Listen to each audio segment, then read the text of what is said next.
Setiap daerah pasti memiliki tradisi dan ciri khas kebudayaan yang berbeda, baik dari latar belakang sejarah, karakteristik kehidupan sosial, hingga ke bentuk arsitektur rumah adat warisan peninggalan leluhur.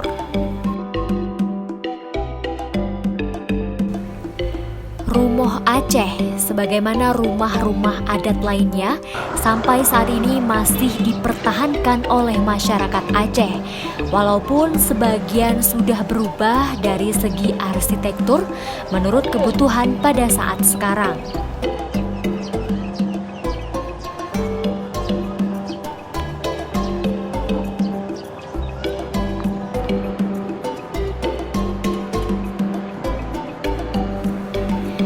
Rumoh Aceh tidak hanya beratap segitiga saja, tetapi memiliki makna dan filosofi yang terkandung di dalamnya, dan juga pemanfaatan kegunaan serta fungsi dari bagian-bagian rumoh Aceh tersebut.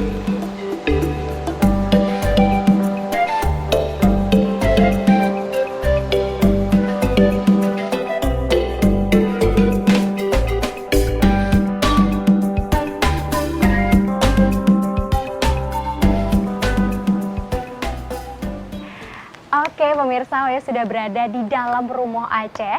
Nah, Oya akan mencari tahu apa saja detail dan bagian dari Rumoh Aceh ini.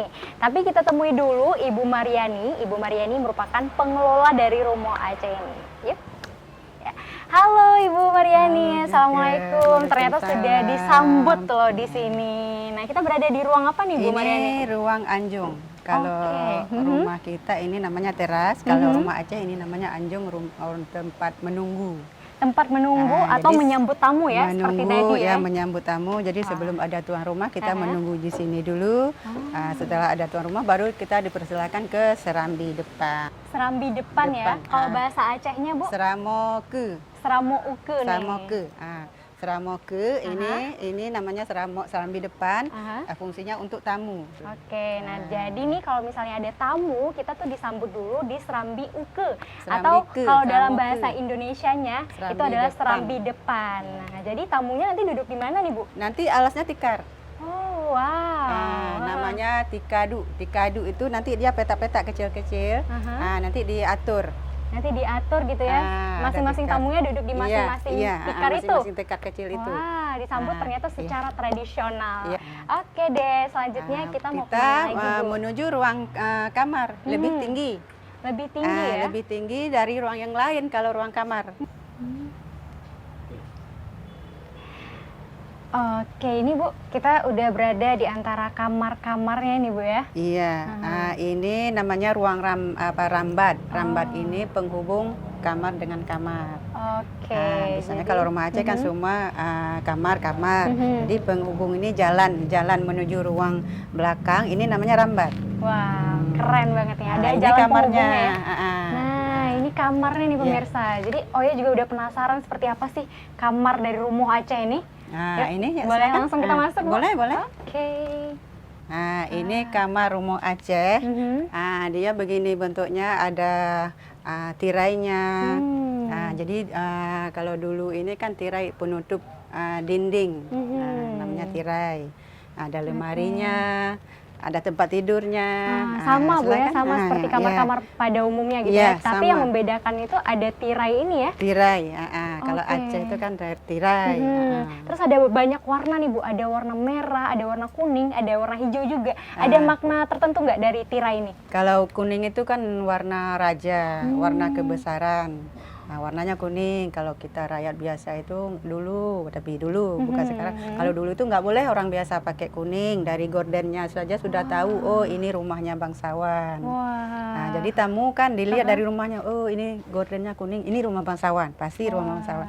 Nah, jadi ada merahnya, ada kuningnya, ada hijaunya. Hijau itu agama. Nah, kalau orang dulu agamanya kuat kan, jadi ada warna hijau, ada kuning, merah, itu warna Aceh. Berarti ini membedakan gitu ya, kalau untuk bangsawan itu dia tadi ada warna kuningnya, detailnya juga sangat indah begitu Bu ya. Tapi kalau misalnya untuk rakyat biasa itu tidak diperkenankan untuk menggunakan warna kuning. Wow, unik sekali nih.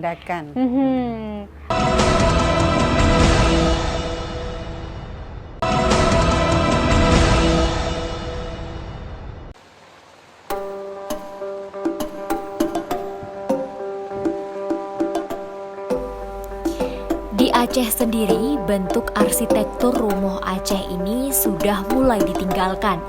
Banyak masyarakat Aceh lebih memilih desain-desain minimalis atau yang bertemakan Eropa. Namun di sebagian daerah, rumah ini masih terus lestari seperti awal dibangun, serta diwariskan turun-temurun dari kakek nenek mereka. Seperti halnya di Aceh Besar, tepatnya di Kecamatan Indrapuri, rumah Aceh masih mudah ditemukan dan berdiri kokoh, sebagaimana awal dibangun oleh orang-orang tua mereka dulu.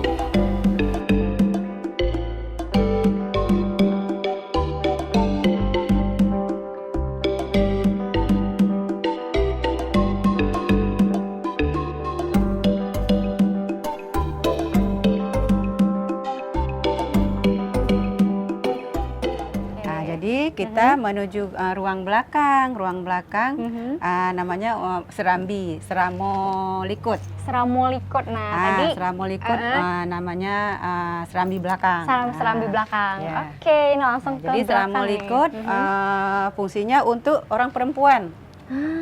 Jadi untuk ada orang pemisahan Bu Mariani ya, untuk laki-laki dan perempuan. gitu ya. Iya. Kalau Oke. dulu tamu nggak boleh campur, laki-laki Serambi depan, kita perempuan Serambi belakang. Nah, ini adalah Serambi belakangnya. Serambi belakang. Oh wow. Jadi kalau tadi ada bedanya nggak Bu? Kalau misalnya Serambi depan tadi ada tikarnya begitu. Kalau Serambi belakang sama, Serambi belakang sama aja. Jadi kalau malam di sinilah kita orang rumah di sini ngaji sholat di sini di Serambi ini. Wah, ini Nah, tempat iya. untuk belajar mengaji juga. gitu. Iya, di sini mengaji sholat di sini kegiatan di orang rumah di sini di Serambi belakang. Oke. Nah ini kalau ada jendelanya, ini memang ada jendelanya Bu ya. Kalau di depan tadi kita lihat kan dikit, tidak terlalu banyak begitu jendelanya. Ini ada jendelanya. Dia rumah Aceh, walaupun besar jendelanya kecil. Karena dulu zaman perang dulu, itu mengintai itu jendela kecil-kecil. Wah, jadi ini sebenarnya juga digunakan untuk siasat juga Bu ya, karena bisa mengintai dari rumah jendela, aja dari begitu. dalam rumah. Unik sekali nih, Walaupun, pemirsa. dia pintunya lebih rendah. Rumah Aceh pintunya lebih rendah. Bener. Ini jadi kalau ada tamu masuknya harus menunduk. Nah, kenapa tuh Bu? Kenapa harus menunduk? Jadi menunduk itu salah satu juga untuk menghormati yang punya rumah. Jadi assalamualaikum, waalaikumsalam di sana, jadi nunduk. Nunduk dulu gitu ya? Menghormati punya rumah. Jadi sampai di luar, di dalam udah Seperti biasa lagi, udah luas berdiri lagi. tegak Ya, ya. jadi cuma pintunya aja rendah. Selanjutnya ada apa lagi Bu Mari? Dia tangganya 7. Tangganya ada 7. Di bawah naik pertama tadi, tangganya 7. Jadi 7 lapis langit, 7 lapis bumi. Anggota sholat 7. Banyak yang 7. Angka 7 itu tuh. Jadi orang Aceh dulu orang Islam rumahnya pun ikut syariat. Oke, begitu ya.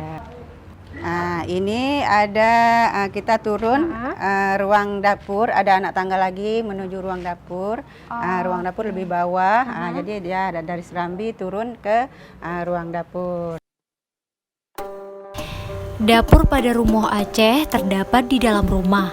Dalam perkembangannya, banyak beberapa hal kebiasaan yang dilakukan di dapur mengalami perubahan sesuai dengan kondisi saat ini.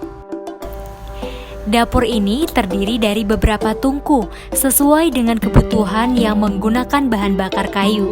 Namun penggunaan bahan bakar kayu ini lambat laun tergantikan dengan bahan bakar gas. Walaupun sebagian masih menggunakan kayu sebagai bahan bakar untuk memasak. Di atas dapur atau tepatnya di atas kayu bakar diletakkan sebuah teratak atau para-parayang yang disebut sandeng. Dewasa ini sandeng kadang-kadang hanya dibuat dari sebilah papan saja yang langsung dipaku pada dinding. Fungsi dari sandeng adalah sebagai tempat meletakkan bahan untuk memasak, yaitu berupa bumbu masak.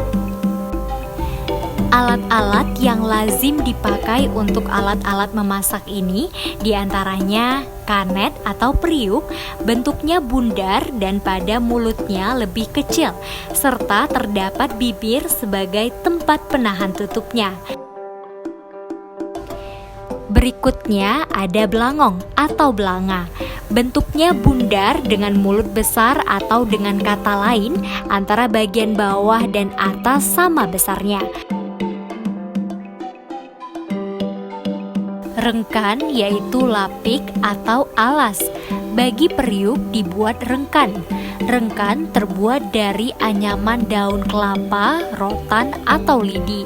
Daun kelapa untuk sebuah rengkan tidak boleh terlalu tua dan juga tidak boleh daun yang masih berupa janur.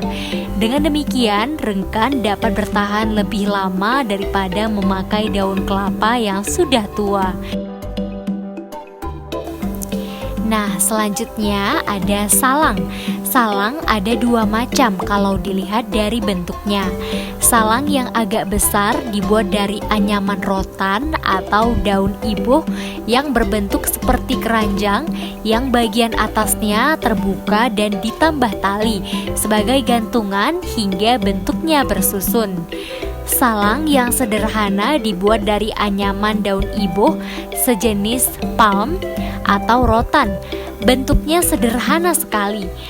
Kemudian kamu pulang ke kamu nari nenek untuk pun pulang ke maklun yang pulang ke kamu aman. Ruang kena dapur, ruang kamar na rabo, ruang tamu rabo, na pade, ruang pade. Mungkin dapur kamu belakang magu ngam belakang tanahnya. Nari nenek don rumahnya pulang ke maklun an kelun karena umum tertuh tu.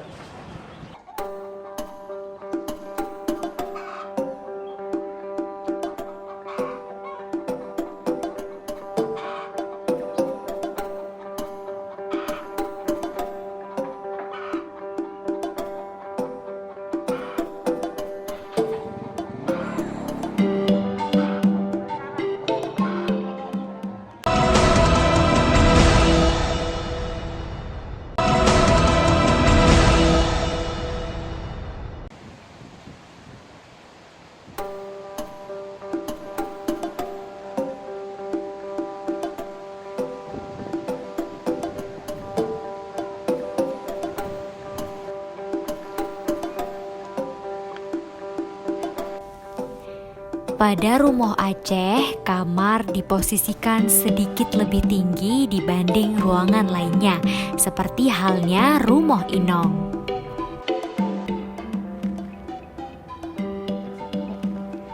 Oke, nah jadi ini kita di Rumoh Inongnya ya, Ya, atau kamarnya. kamar, Ya? kamar, jure. Jurenya.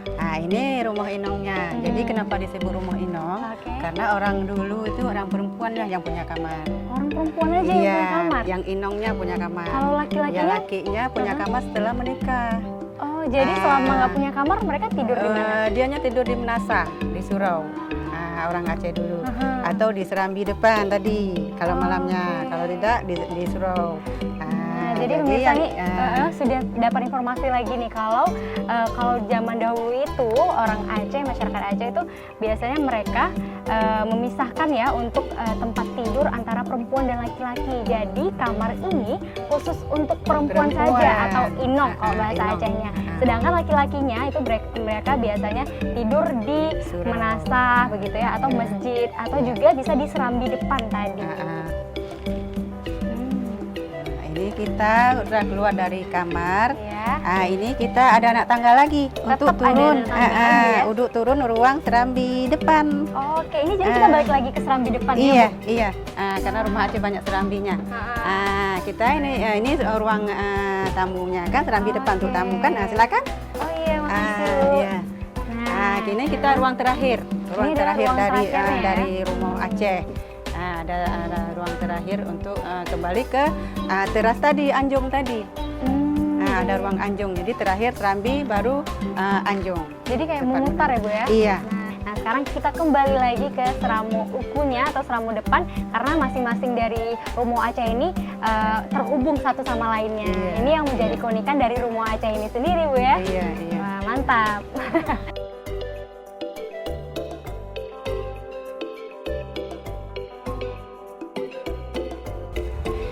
Banyak filosofi yang menjadi pelajaran dari struktur Rumoh Aceh, mulai dari penyambutan tamu hingga penerapan nilai-nilai syariah dalam setiap sisinya.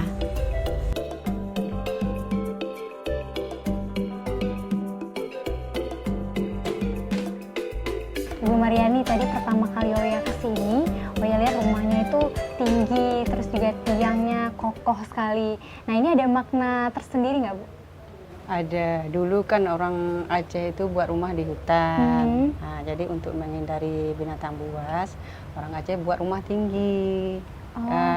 Yang pertama, yang kedua untuk menghindari karena sering banjir kan, jangan sampai banjir, jadi rumahnya dibuat tinggi. Kalau tiangnya itu kan 65 tiang. Jadi kalau orang yang tidak mampu lebih sedikit. Jadi kalau rata-rata itu 65 tiang itu menandakan rukun iman dan rukun Islam. 65 rukun Islamnya 5, rukun imannya 6 jadi, gitu ya. Kalau orang itu berada orang-orang bangsawan. Jadi kalau ruang biasa lebih kecil ukurannya kan, dindingnya pun tidak papan, nyaman kalau orang tidak mampu kan. Tapi bentuk rumahnya sama rumah Aceh. Rumoh Aceh, namun bahannya itu tadi yang berbeda, Bu ya. Wah, mantap. Jadi nggak sembarangan untuk buat rumah ya, Bu ya. Terus kalau untuk atapnya ini, atapnya menggunakan pelepah daun apa Atapnya ya, Bu? dari pohon sagu, pohon rumbia. Oh gitu. Jadi kalau pohon rumbia itu dia tahannya sampai 10 tahun. Tahannya sampai 10 tahun ya. Kalau Setelah daun itu, nipah itu 2 tahun udah harus ganti. Berarti untuk Rumoh Aceh sendiri ini dibangun harus mencari bahan yang kuat seperti kayu yang kuat tadi, terus juga untuk atapnya sendiri ini menggunakan daun rumbia. Ini karena tahannya itu sampai 10 tahun ya. Oh, ya, oke. Nah, ini kan untuk atapnya dia Rumoh Aceh enggak ada dipaku, atapnya diikat. Nah, pakai rotan, pakai tali ijo. Jadi dari zaman dulu memang seni itu sudah ada. Seninya. Sudah ada. Jadi untuk diikat itu dibentuk bulat seperti bunga, kan. Jadi walaupun dia fungsinya untuk diikat, tapi ada seninya untuk keindahan. Tetap ada seni keindahannya. Jadi kalau kita lihat bukan untuk diikat itu, untuk tempel untuk bunga, padahal bukan untuk diikat itu Untuk diikat atapnya. di atapnya. Jadi kalau ada misalnya kebakaran itu diputus tali-tali itu. Tali ijik tadi ya? Tali itu yang pengikat itu kan. Jadi nggak dipaku. Tapi juga tadi nih, Bu, sepanjang nih jalan-jalan keliling Rumoh Aceh, tadi kita juga lihat di setiap bagiannya itu ada ukiran-ukirannya gitu ya. Iya. Apa maksudnya itu? Maknanya ada apa filosofinya gitu? Jadi kan diambil ukirannya pun dia ada artinya dari bentuk bunga selanga, dari bunga jempang, dari pucuk rebung, dibentuk-bentuk pucuk rebung dibuat ukiran. Jadi dia fungsinya itu kan ukiran itu supaya sejuk. Udaranya, karena rumah Aceh dulu, orang Aceh dulu nggak ada AC-nya, jadi ada ventilasinya, banyak ventilasinya, jadi udaranya sehat. Kalau Rumoh Aceh depan hadapnya ke barat, tidak ada Rumoh Aceh selatan utara, dia tetap barat timur. Kenapa tuh, Bu? Itu menandakan arah kiblat. Oh begitu ya, sesuai sama arah kiblatnya arah ya. kiblat. Jadi misalnya ada datang tamu, nggak usah nanya sama orang rumah mana kiblatnya mau sholat. Jadi tetap lihat atapnya manjangnya kemana. Kalau misalnya seperti Rumoh Aceh ini, kalau memanjang ke arah barat, kita jadi langsung tahu ya. Ini artinya itu adalah arah kiblat. Kiblatnya. Jadi tangganya dia di depannya yang tangga, bukan yang jendela yang depan itu. Kalau jendela depan itu samping, depan itu yang tangga. Tangganya. Jadi naik tangga baru serambi, manjangnya kiblat. Oh, itu arah kiblat juga tadi ya. Wah, ternyata ini memang berorientasi Jadi sesuai dengan nilai-nilai syariah, iya. nilai-nilai Islam juga sangat kental begitu ya dirasakan oleh masyarakat Aceh. Sampai posisi untuk Rumoh Aceh sendiri itu juga harus sesuai dengan arah kiblat nih, pemirsa. Jadi dilihat arahnya baru dibangun rumah. Bukan hanya di kawasan Indrapuri, namun desa Lubuk Sukun, Rumoh Aceh juga masih mudah untuk ditemukan. Walaupun beberapa sudut bangunan sudah mengalami perubahan bentuk.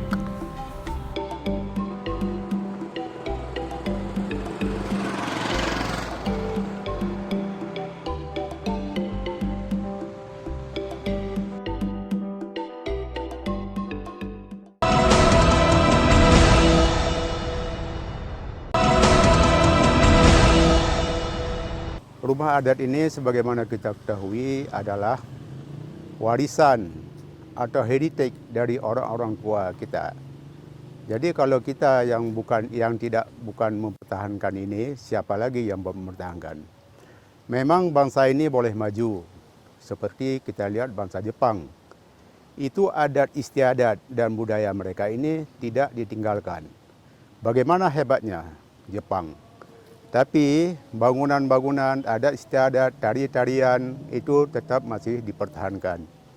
Jadi seharusnya orang kita Aceh khususnya dan orang Indonesia umumnya juga harus mempertahankan warisan-warisan seperti rumah adat yang ada sekarang ini.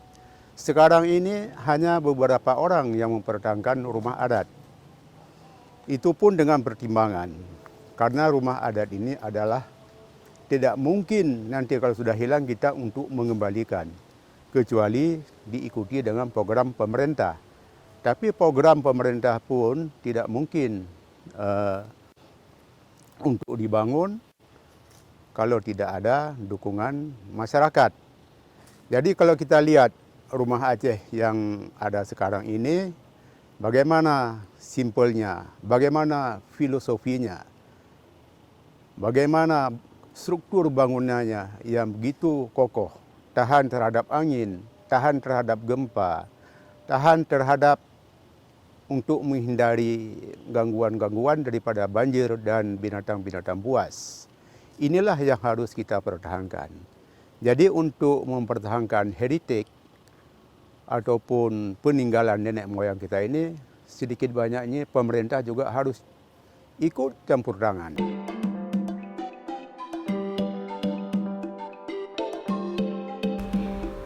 Rumoh Aceh bukan hanya bangunan tanpa makna, namun merupakan karya seni arsitektur yang dimiliki masyarakat Aceh dengan konsep rancangan yang memiliki nilai-nilai filosofi yang menggambarkan pemikiran yang maju dari masyarakat Aceh sendiri.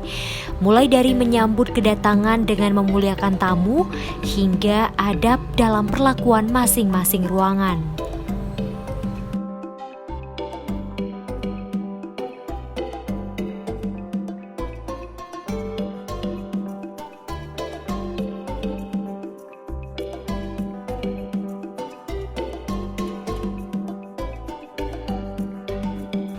Harapannya agar Rumoh Aceh tetap berdiri kokoh sebagaimana masyarakat terdahulu merawat dan menjaganya hingga diwariskan turun-temurun kepada anak cucunya. Semoga dengan adanya Rumoh Aceh ini dapat menambah kecintaan kita terhadap nilai-nilai budaya dan adat istiadat yang syarat akan makna.